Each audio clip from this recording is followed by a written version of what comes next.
Hello, everybody, and welcome to the IMC podcast, the voice of the coalition. I'm your host, Bill DeCourcy. I'm the president of the Insurance Marketing Coalition. And yes, if you follow me online, you may also know me as Professor Lee. At the IMC, our mission is simple: to promote smart, compliant, and effective insurance marketing, and to give a voice to the people and to the platforms that make it happen. Today, we're digging into one of the most important and misunderstood metrics in our industry. The title of today's episode says it all. Not all enrollments are equal: the truth about effectuated CPA. We're exploring a major shift, a shift away from measuring quick wins to a shift to understanding true marketing performance over time. Because as we all know in our world, not every enrollment is created equal. Some stick, some churn, and that difference impacts your ROI, your retention rates, and ultimately the long-term value of your company or the service you provide.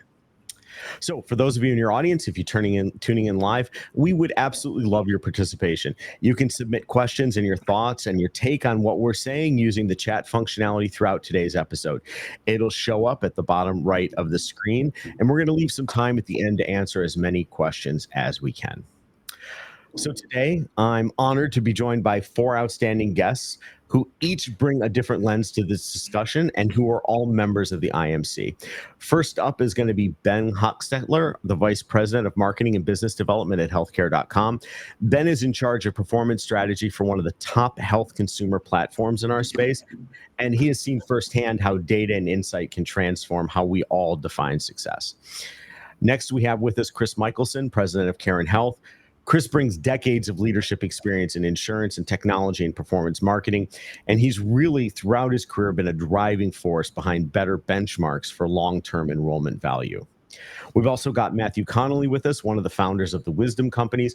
Matthew's firm delivers over 500,000 form fill requests and more than 50,000 billable consumer-initiated calls every single month across insurance, banking, and home services.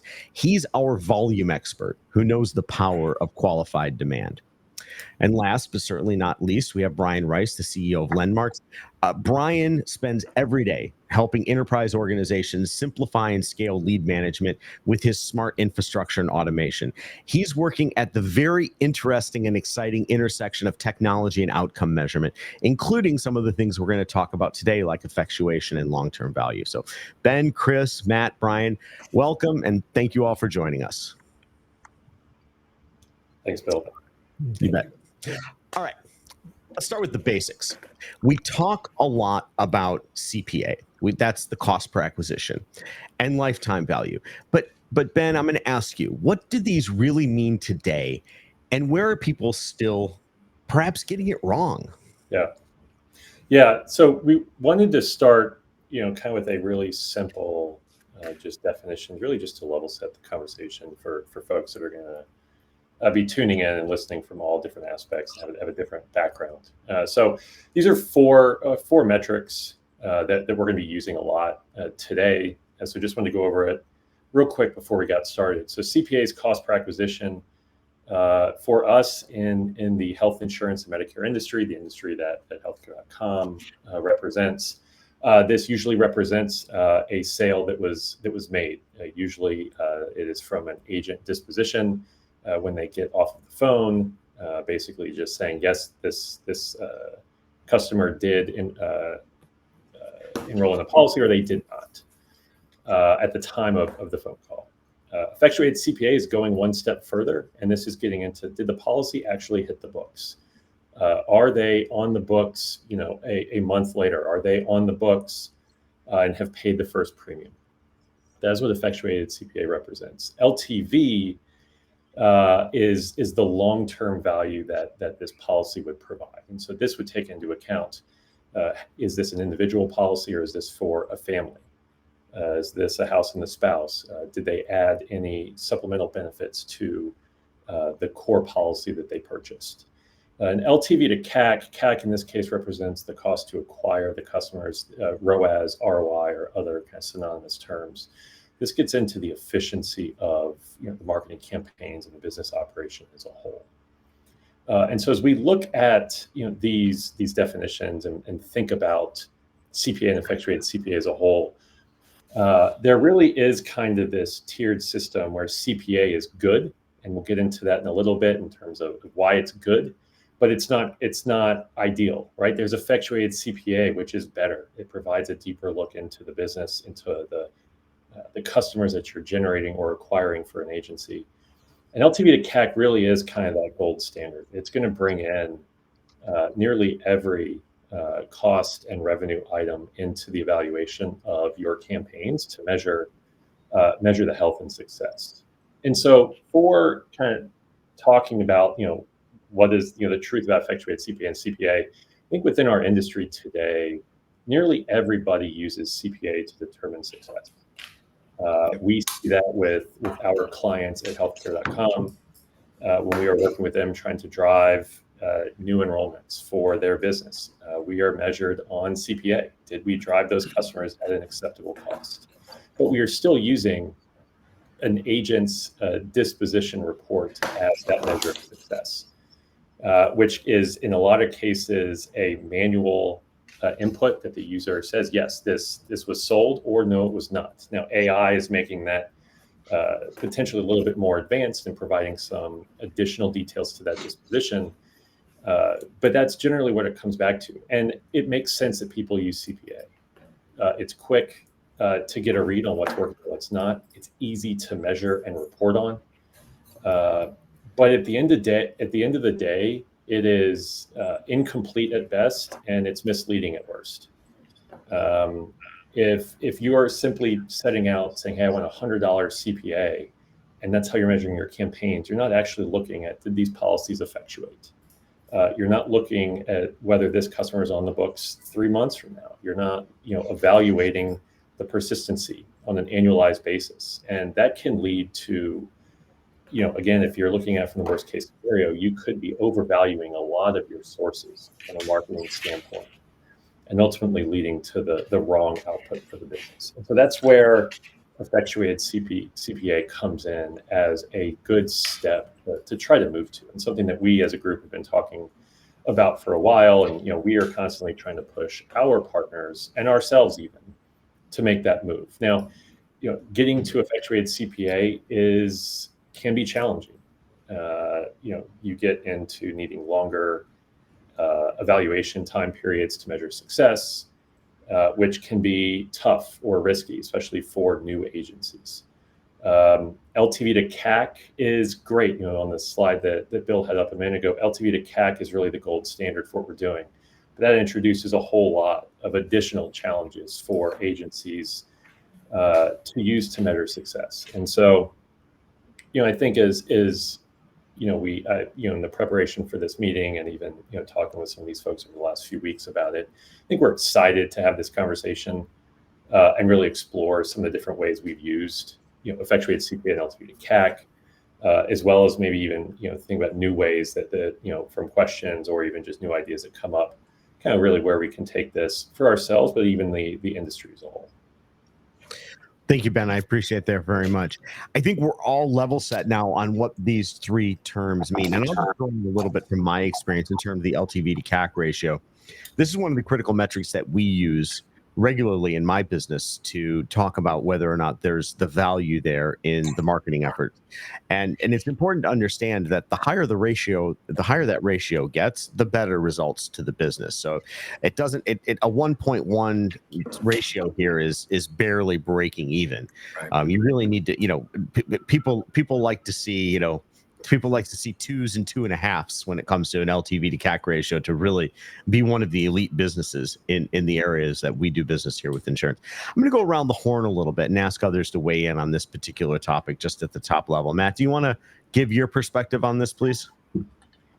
Sure. It's interesting. I like how you put me up front, being a volume player, a provider. In the beginning, by the way, we talked at the beginning, you've got 500,000 form fills and 50,000 calls. I'll ask a specific question.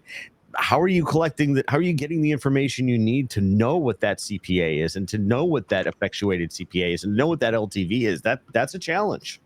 So our great partners are ones that provide us a feedback loop on what's effective in our marketing efforts. And so, they can, if they're able to track it and understand which particular lead IDs are performing for them, then we get to understand which marketing placements are effective for them and help deliver more of that specifically to them. Each marketing placement is not effective for every service provider. And so the feedback loop is critical to our organization, because I absolutely want to make certain that I'm creating the highest LTV CAC in their environment for them, so they can bid higher to get more of that traffic. And that tells me what's effective for them. And so that's a critical conversation for me to have. People who are smaller agencies that don't have a marketing group, that don't have these other items, they really go on just a CPA. How much is it really working for them, and what's their cost per acquisition, and not necessarily looking through all of the other metrics that are required to judge their effectiveness. And that's where it really becomes, a harder conversation, because you're measured on only the front end piece of it, and they may not have the runway or money budgeted to understand what's really going to be effective in the mix. And those are some of the biggest challenges that kind of run from the enterprise to the small agency, right? Of, hey, where can I do it, and how can I afford that budget in order to get through the noise to find those consumers that are effective for me. Yeah, that's interesting. You mentioned the time element, right? Because lifetime value does imply that you have a bit of a runway to understand what that actually is. Now, of course, there are modeling tools, and I'm sure that Brian can talk about how, his financial technology firm tackles things like this. But, there is a certain amount of time that you need to measure this out. If you're paying $10,000 for a car that lasts 1 year, or $20,000 for a car that lasts 3 years, the car that's twice as expensive is a better deal. But you don't know that until you've actually driven the miles. And so if you're talking about people on lean budgets, I bet that is sometimes a challenge to have that runway in order to determine what actually is the most effective type of lead for people to use to have the highest LTV to CAC ratio. And I want to bring it back to effectuated CPA, because that's kind of that interim measure that you can get after a shorter amount of time, effectuation periods being, quite a bit shorter than the lifetime value of most customers. Chris, I'm going to bounce to you next. From the carrier standpoint, from the care provider standpoint, talk about the importance of this, both from insurance marketing, but also from the benefits to the consumer of getting with the program that they're going to want to stick with.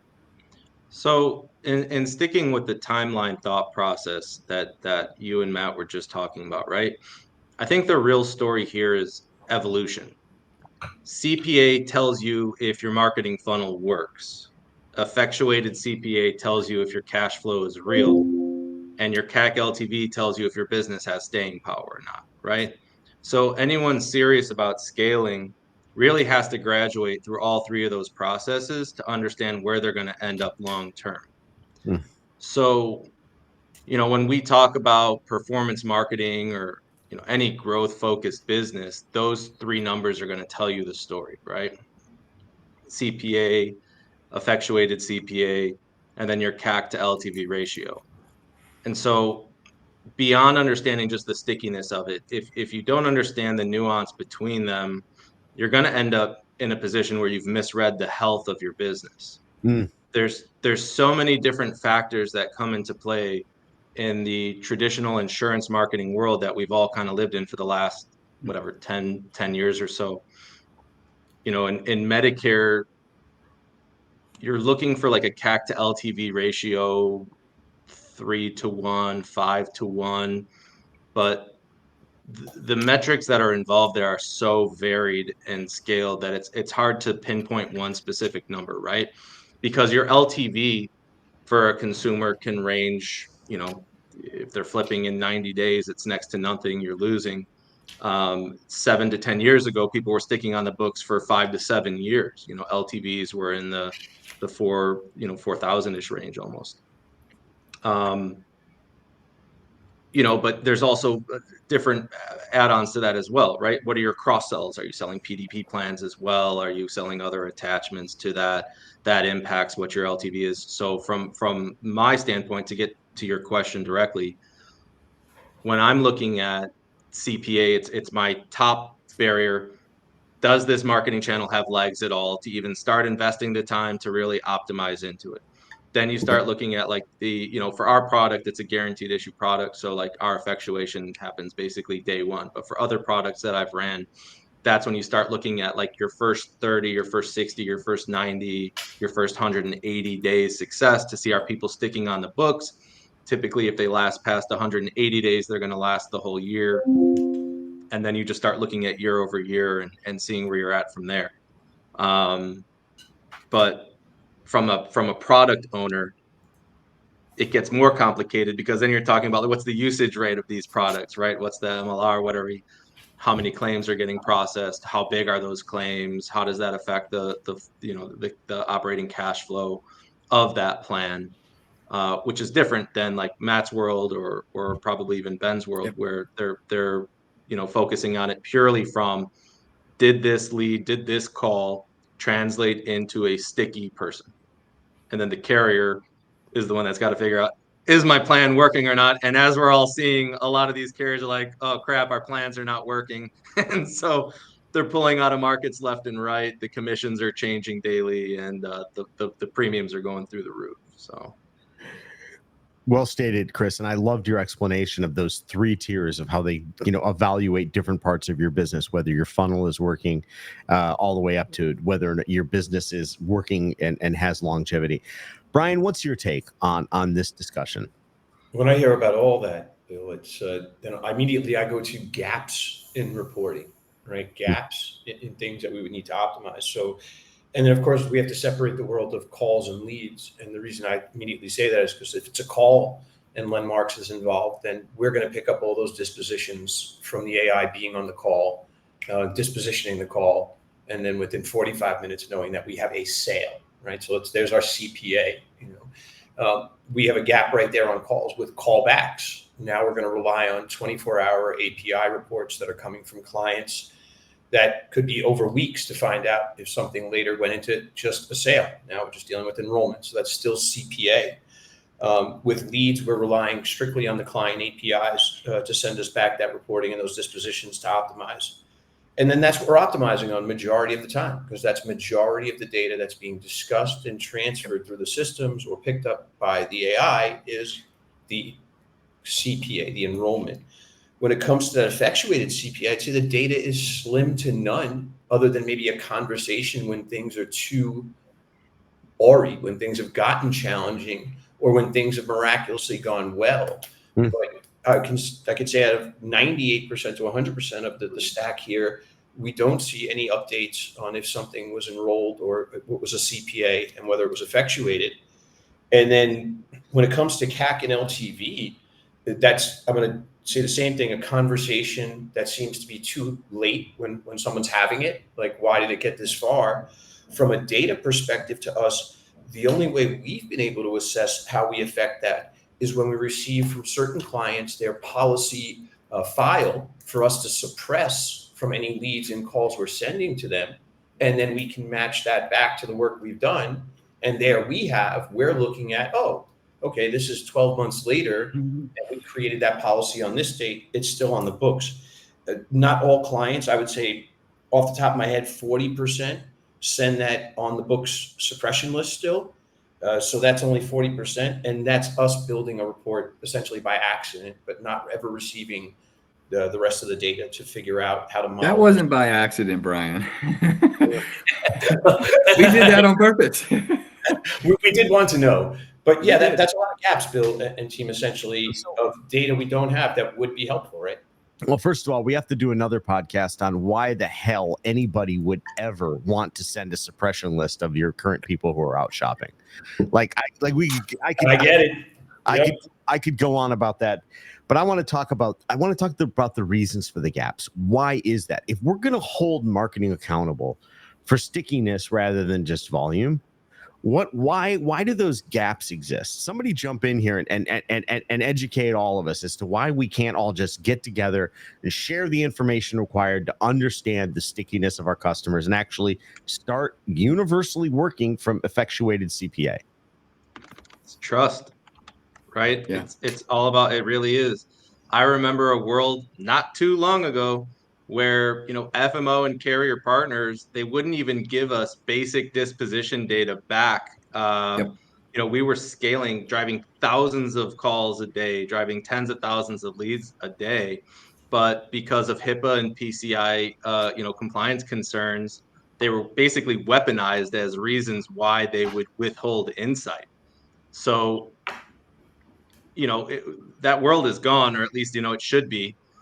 We were optimizing, did a call last more than 20 minutes? Okay, that's a good marketing campaign. That's how we're going to scale. That's ridiculous, right? Right.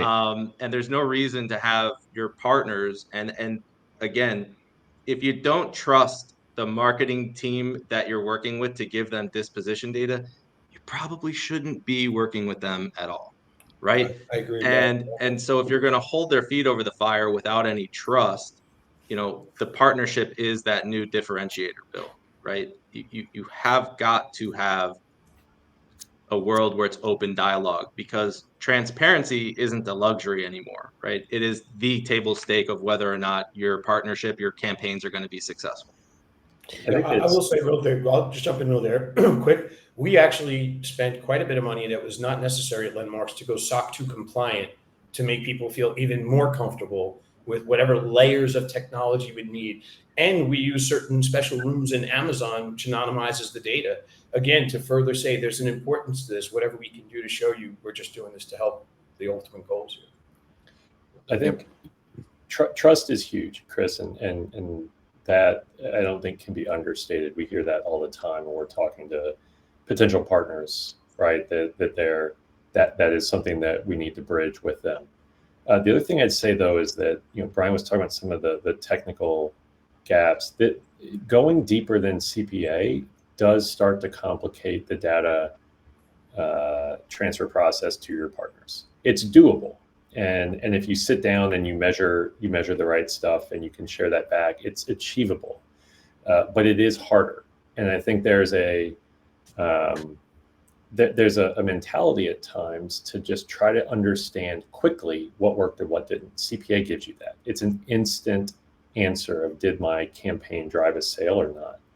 And going through the process of needing to aggregate and share the data that goes into what's effectuated, that goes into what might be persisting year over year, it's harder, right? And I think that becomes a challenge. Now, the ones who are willing to put in the work, build the systems with their partners, they're the ones who are going to see better performance. They're the ones who are going to hit the LTV numbers that Bill was talking about, but it is challenging. It is harder, Ben, but you know that your good partners are the ones that are actually giving you that 90-day look back that actually has that information in it. And so those are the partners that you have, weekly meetings with every time to talk about their marketing campaigns and their budgets and what's coming up. What do they need? What's going on in their call centers? How's this working? Right? Those are the substantive conversations that you're having with those partners that are doing that with you, because you are a part of their fiber, right? Each and every day when they get up, they expect you to deliver what you said you were going to deliver at a certain rate. And when it varies, there's a problem, and you have to talk about it again. So we've talked about the reasons for the gap, a trust gap. I totally get that. Yep. What's just been described there in terms of Ben and Ben building out the reporting, I'd call that a resources gap. Like, as a marketing, it's a resources gap. It's a resource gap, right? Let me ask you this: is there a technology gap here? I don't want to go all Shark Tank on us right now, but is there an opportunity for somebody who's recognizing this problem to come in and say, I'm going to build some connective tissue that's somewhat universally applicable, that's going to share this information between firms so that we can get to these numbers? Or does it have to be too bespoke, partner by partner, for anything like that to work? If I could just chime in there for a second, because I come from the world of the FCRA. There was a time where we had to share that data. It was Fair Credit Reporting Act rules on how we moved and managed credit data to investment to mortgage banks and credit bureau and credit lending institutions that were approved, and we were the administrator. It is possible. I would say what we've looked into here, and it's just the early beginning, is there are certain things called clean rooms in Amazon, which anonymizes data between two parties and then brings it into a place for the data to be worked on with neither party having access to whatever deems not accessible. So there's security and ways to do it, and there are ways to participate. But at a scale level, Bill, I do see it as a bespoke relationship situation still on the way our business is. Understood. Any other comments on that?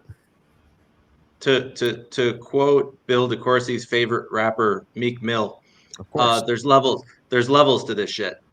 And the reality is, so I can't remember who told me this quote, but it's one of my favorite. Insurance is A+ money for C+ students. And so there's wide gaps between different groups that you work with, right?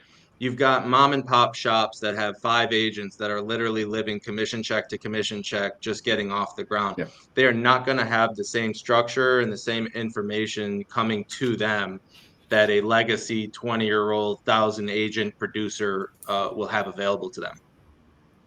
And so you have to understand, as a marketer, you have to level set your expectations, right? And so when you have that information gap, you're forced to focus on the lowest common denominator, which is just general CPA. Any agent that sits back and thinks to themselves, oh, well, long term isn't really my focus, that's the carrier's focus, that's a very, very narrow point of view, because any agent worth their salt is building up a book of business. Oh, sorry about that. I have no idea what just happened, by the way. We'll cut that one out when we do the publication. There's Bill's book of business calling him, right? Any agent worth their salt is building a book of business to renew and get new activations every year and get referrals from their existing clients. So to the point is, they may not have the information available to them, but everyone should gain the understanding that the idea of building an insurance book is stackable income. Is Right. there demand? Is there demand for this kind of thing? Is it increasing? Are the lead publishers and providers finding that more or less people are saying to them, we want to build in this quality-based accountability that seems necessary to measure effectuated CPA and eventually lifetime value? I'm gonna go back to a capitalistic view. My partners that pay me the most money are the ones that give me the best information back, because they know exactly what they're buying. So the answer is yes, unequivocally yes, absolutely. When you understand what you're buying, and you're able to communicate with those partners and get more of those people, you're very willing to pay more for it. I think when Chris brought up, I think, a good point about smaller shops or new shops. If you're getting started, right, or even the really good ones, right, that have the right mentality, if you buy a lead or a call today and it was dispositioned as a sale today, what we're advocating for here is that you shouldn't really measure the success of that lead in the sale for another 30, 60, 90 days. That's difficult. That is a very hard thing for a company to do, just from a how does it, a gut feel perspective. You're just waiting. Is this working? Is this working? Where it really comes back to, I think the marketing team is, if you have a campaign right now that drives $100 CPA, that looks way better than one that's at 150. Are you willing to wait 90 days to measure if the one at 150 is more effective from a effectuated CPA basis? And again, for new agencies, for ones that are more cash strapped, that is a difficult bet to make. And the agencies or the companies that are established, that have years worth of data, they can, right, to Matt's point, they have years worth of data that they can say, yeah, these campaigns historically worked, and here's our curves and what we expect to happen. If you're new, if you're smaller, you just don't have that grace period, right? You from a bank account standpoint. And so it kind of, I think, to a certain degree, kind of, as much as maybe everyone wants to go the direction that Matt was talking about, where you're sharing all your data, it is difficult for certain groups to do that. I'm going to ask that if anybody's giving an echo. I'm not. I don't think anybody else is, but we have a comment that says that there's an echo going on, and want to make sure we clear that up if that's the case. So if you are experiencing any echo or audio problems, please drop a note in the chat for us so that we can work to address that. I'm going to go off script a little bit here, if that's okay, because I just saw an interesting question that I think that I want to jump into and discuss. I know we said we'd wait till the end, but take a look at this one. Whoop, that's the wrong one. That's Scott's comment. Lisa has an interesting question here. So far, we've been given all of the credit and blame for effectuation and stickiness of a customer to marketing.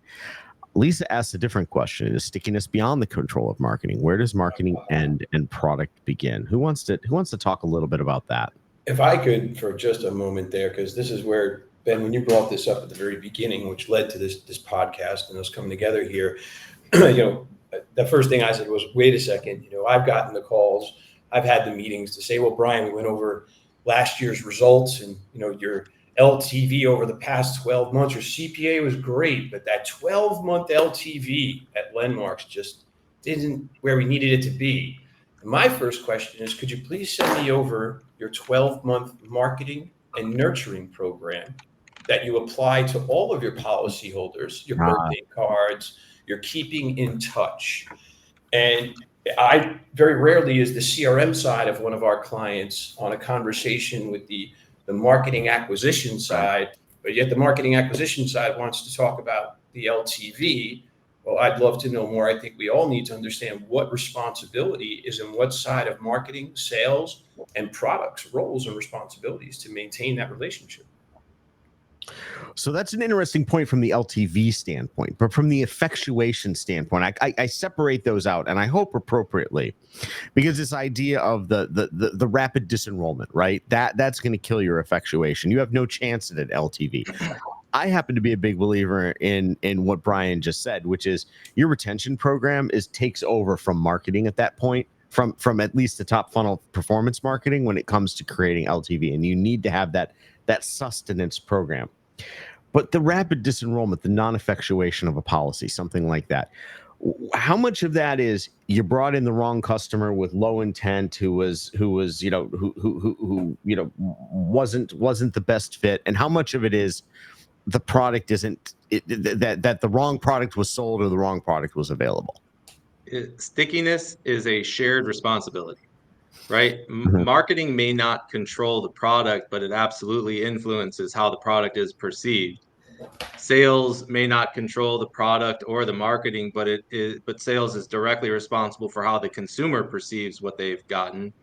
And then the product itself has to fulfill the promises that it made, right? And so, the truth is that marketing doesn't end at the acquisition. It extends in the onboarding, the emotional narrative, and the sense of belonging, right? Or the utility that a customer feels after they convert into a sale. But if marketing is the promise, product is the fulfillment. And in the world of ACA and Medicare, those products reset every single year. So you are constantly going after your same client year after year after year. We've seen over the last 3 years in particular, plans just shutting down altogether, right? That can't be marketing and that can't be sales fault, right? So product absolutely has some ownership in that. If you sell someone, whatever Humana Blue plan, I'm not calling out Humana, I'm just saying Humana Blue plan in Pawtucket, Kansas in 2023, and it doesn't exist in January 2024. There's only one person at fault there, and generally speaking, it's not even fault. It just doesn't necessarily always make business sense, right? So, where's the line? Not so sure that there is one anymore. Probably the most successful organizations are dissolving the wall between marketing and the product. Marketing, sales, and product are collaborating in the same room based off of information from the same users, and they're obsessing over that feedback loop, because the stickiness today isn't about who owns what. It's about whether you've initially told a story and continue to tell a story to your consumer that matches the experience of what they have. And when the experience to the consumer is matched throughout, they stay.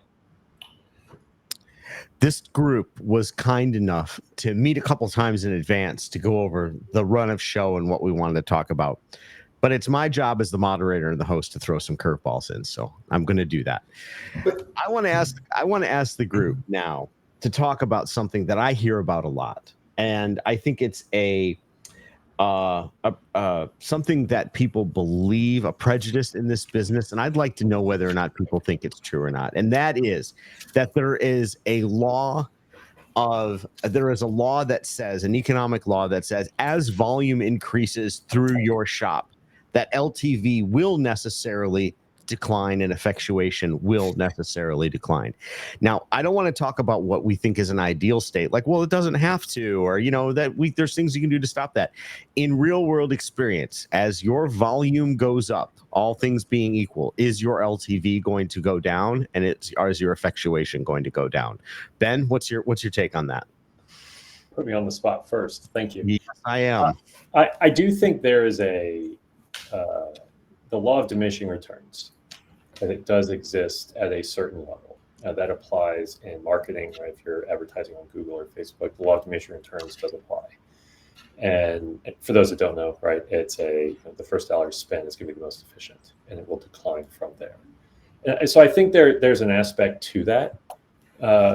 My challenge against that, though, is there are, even here in this room right here, we've got a bunch of folks that have different companies that provide leads and calls and different technologies and systems to improve performance. And if simply increasing your volume means that all your other metrics go down, it tells me that you're not digging into actually what could be working better.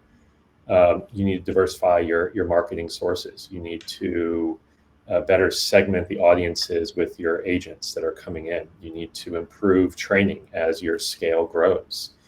I have a book back there that says what got you here won't get you there, right? When you are a 5-person agency, you cannot run the exact same way when you are 100. And I think the same thing applies here.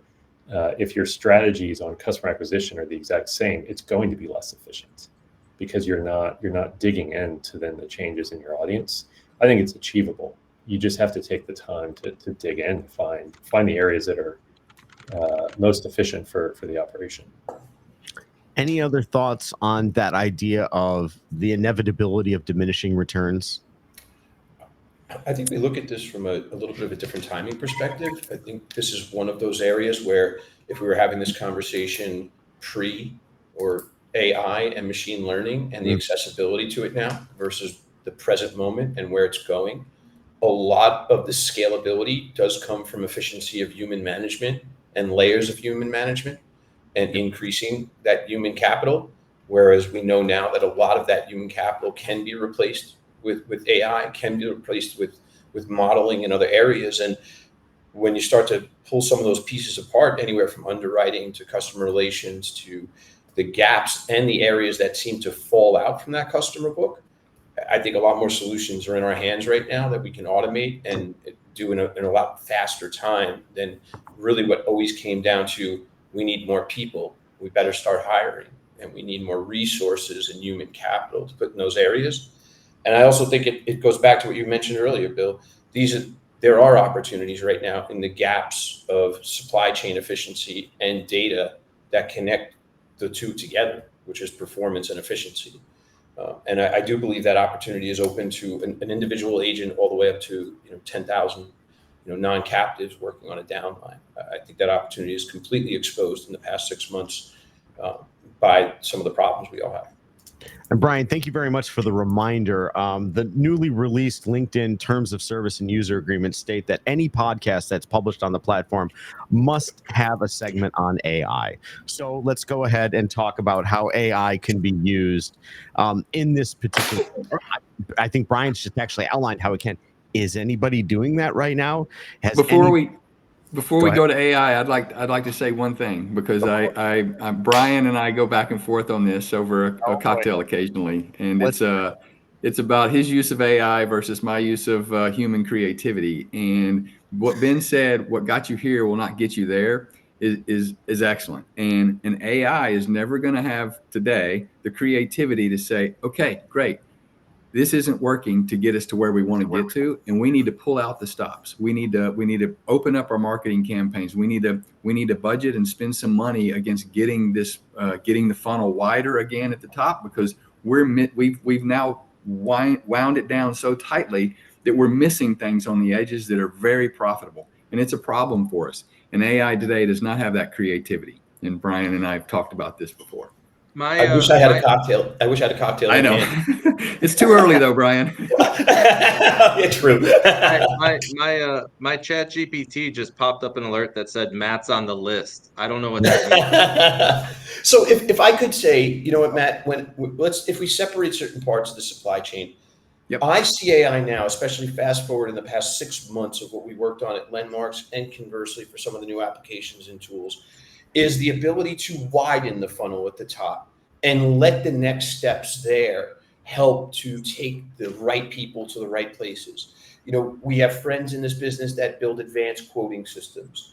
A lot of people that are on the meet today or attending this podcast are licensors of CSG table data, which we have here. And we're using it for quoting, or we're using it for maybe some assessment, but are we using it for true product matching? I think the concern at this point, when I look at what we're building a lot of AI on, is, well, one, if we could eliminate fraud, this business overall, this industry would be better. Just better. Better is overall good for everybody, right? Maybe we wouldn't have lost like $750 billion in market cap across a few companies in the past month, right? But that is a huge problem that I see AI solving for, which if you solve for, then your relationship management gets better. Your trust scores are going up. You're the company that's more trusted in a certain place. But I do see now, more importantly, going back to your point, Matt, the ability that you should widen the funnel. You should talk to more people. How do you efficiently speak to more people without the cost of maybe increasing a lot of human capital? And I think AI fits more into that now, without the need for creativity, but rather the need to take that initial creativity and make something from it. Find out, because, well, we all know that the best salesman in the world and the best screener is never the best. And there's always things that are missed. And there's always inconsistencies. And there's always, I didn't get much sleep last night, or, wow, I was at Affiliate Summit and showed up for work the next day and I shouldn't have. And I didn't operate at my most optimal performance on what was coming in. Well, AI is not going to have those issues. It's going to try its best to always be at optimal performance. AI is just a tool, right? So, and at least for right now, it's just a tool. So it's got to be a blend between, to Matt's point, human intuition and human creativity, to use AI as a great, I mean, like, you know, a circle works better as a wheel than a square. That's why we have circle wheels on our cars, right? And so AI gets you there faster. That's what it does. But if you use the human mind and the human creativity to help drive what the AI is doing for you, obviously you're going to get farther than just. That's true. But how much isn't creativity, Chris, at times dangerous in our business, in the sense of like, well, insurance is basically, this is the right product for the right person. We shouldn't get too creative when it comes to picking product for people. I think in marketing, I'll give my point of view here. I think in marketing, creativity is there's always going to be a premium and a better ability to win when you bring a creative approach to it. I'll tell you, I'm a woodworker. I think many of you who know me personally know that I'm pretty passionate about woodworking. And the way that I look at AI, just personally, using this analogy, is in my garage, I have a machine called a CNC. It's not important what that stands for, but what it is important to say is I can take a piece of wood, I can create a design, I can put it on that machine, and it will carve out my design. Now, some people call it cheating. I call it economies of scale, right? It takes what I could do with my hands that would take me 10 hours and does it in 10 minutes. It helps me get to the end goal more quickly and more precisely, and that's what AI is to me. It's a tool that takes your existing expertise, which I don't think will be replaced anytime soon, and applies it in a sped up, resource maximizing manner. AI can show Ethel one plan has this, and this other plan has that, and that. But it is not intuitive enough yet to put your hand on Ethel's shoulder and just be like, what are you feeling right now? What are your concerns? What is going to make you happy about the purchase that you just made? And that's why I still think today it's got to be both. Well, I think it's dangerous when we look at use cases and something generically, and I'll, Bill, you're going to jump right in, so I'll cut off quickly here. I'll use a use case. I have clients that have their own AI screening my calls. I have my custom built artificial intelligence agents with titles. In Medicare, we have the pre-Medicare Advantage enrollment concierge. It has a title because it needs to learn what its job is every day. It needs to be trained.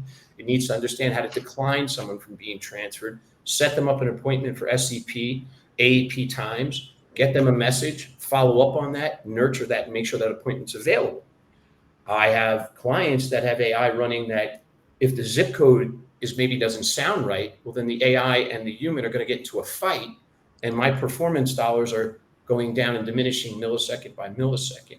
So we speak about it very loosely, just the term AI. We've moved now from AI to agent centric, right? Now we're seeing how this is affecting actual tasks, roles, responsibilities, and where it will be set to replace.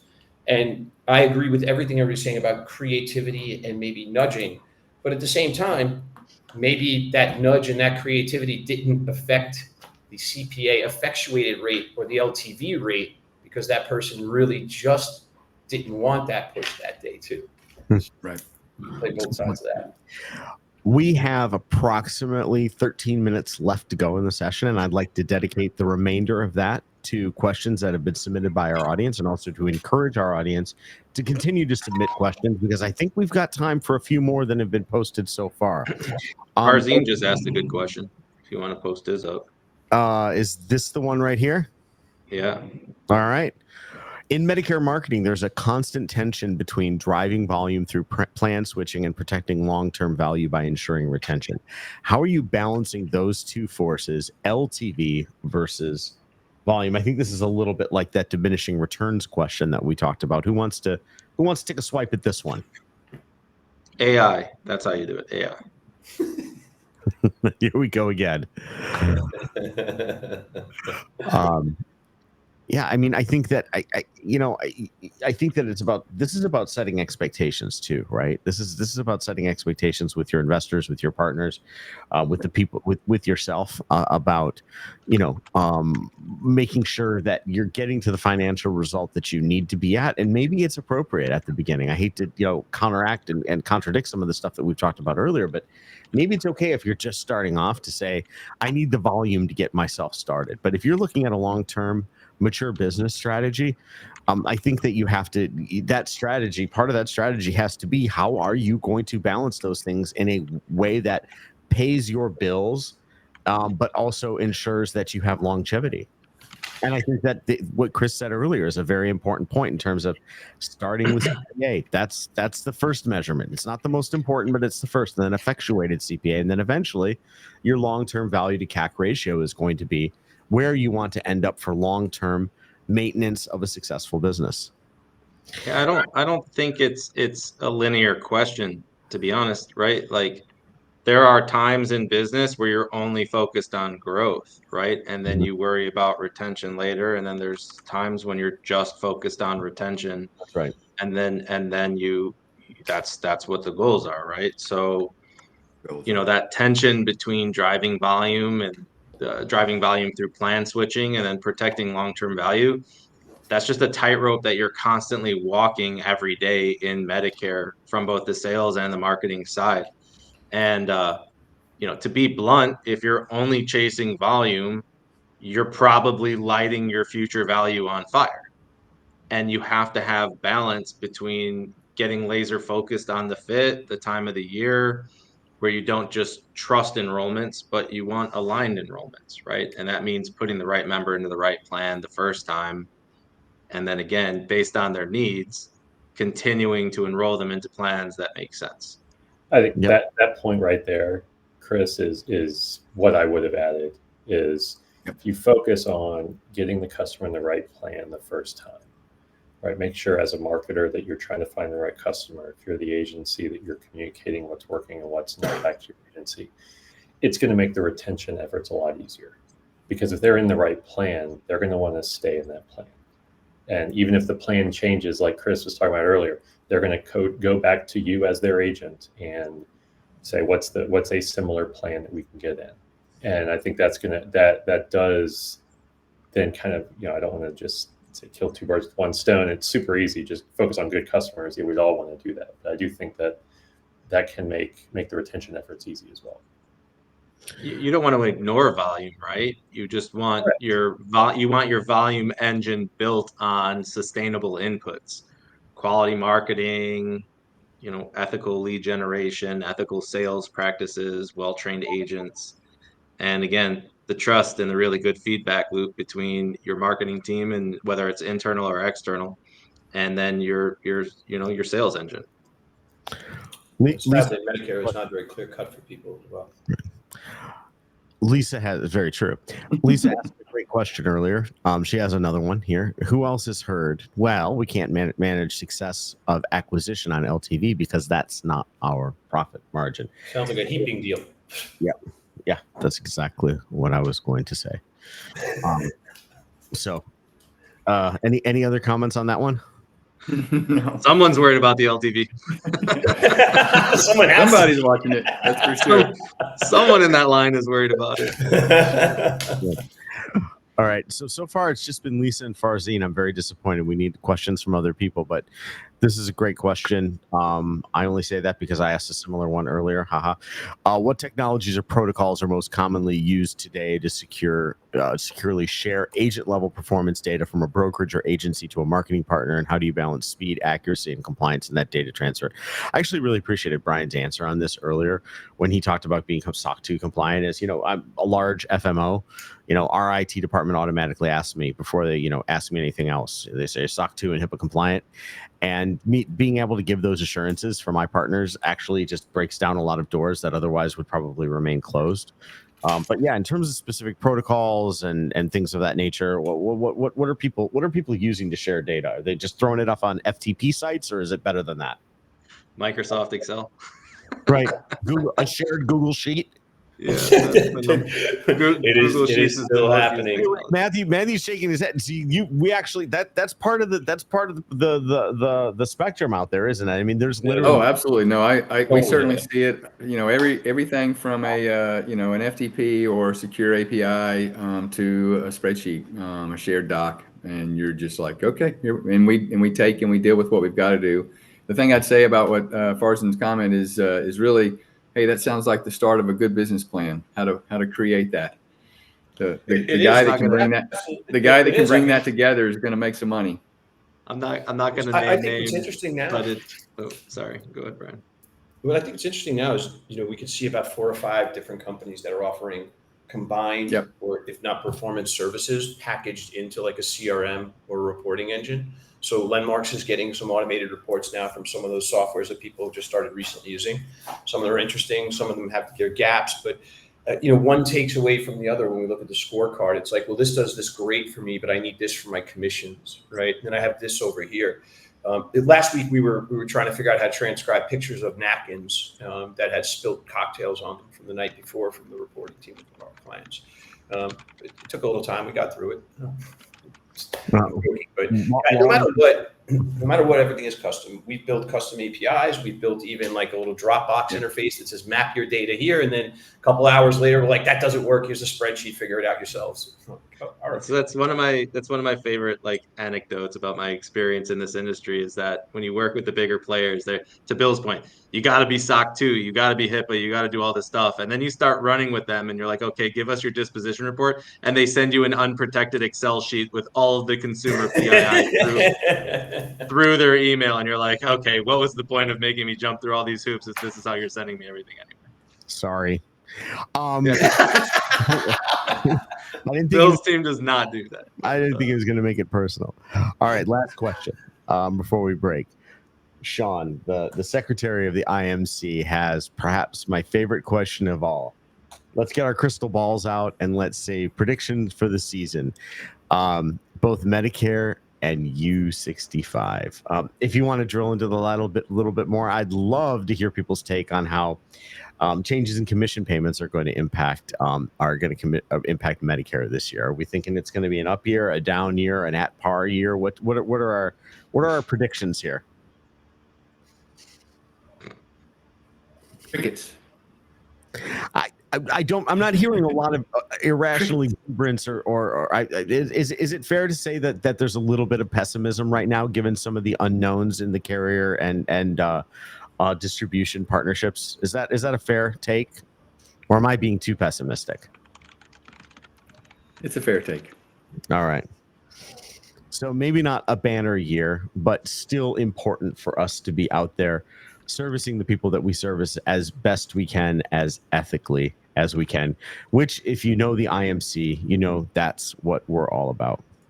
All right. I think it'll be interesting in Medicare this year. I'm sorry, Go ahead. I think it'll be interesting. This is the first year in Medicare that we see Health Sherpa enter the space with 5,000 agents on their platform. We've been doing work with them, and I like the fact that they're set up to try to sell a Medicare Advantage and SUP in one phone call, as well as report any Part D or supplemental sales back to any partner on their referral side. I can't speak to their lead gen side, but on their referral side. So I think that's going to be interesting because I've seen what they pay in referral fees. I think this is going to be a banner year for a lot of even lead gen companies that became Medicare agencies that really know how to work their funnels and keep their CPAs down, like sub 125, to be less worried about some of the commission changes that the higher up in the seats and the agency to carrier close level are definitely more concerned with. But I'm not anything close to informed or expert on commissions per claim. Brian said it a lot more eloquently than I was going to say it. As this year kind of feels like trying a taco food truck for the first time. It's either going to be the greatest thing you ever ate, or like 45 minutes from then, you're going to be Googling urgent care centers near me. So I think it's safe. That's pretty good, Chris.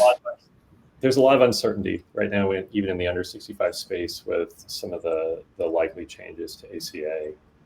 The impact that has. I think there's a lot of, Chris gave a great analogy for it, with the taco truck. So, but I think, in terms of predictions, I think anyone who feels confident in a prediction is just guessing. And there's a lot, Bill, to your point, we just need to focus on doing the right things for our business and ultimately for the consumers. And then those will be the successful businesses and us as an industry, right? It's going to allow us to be most successful.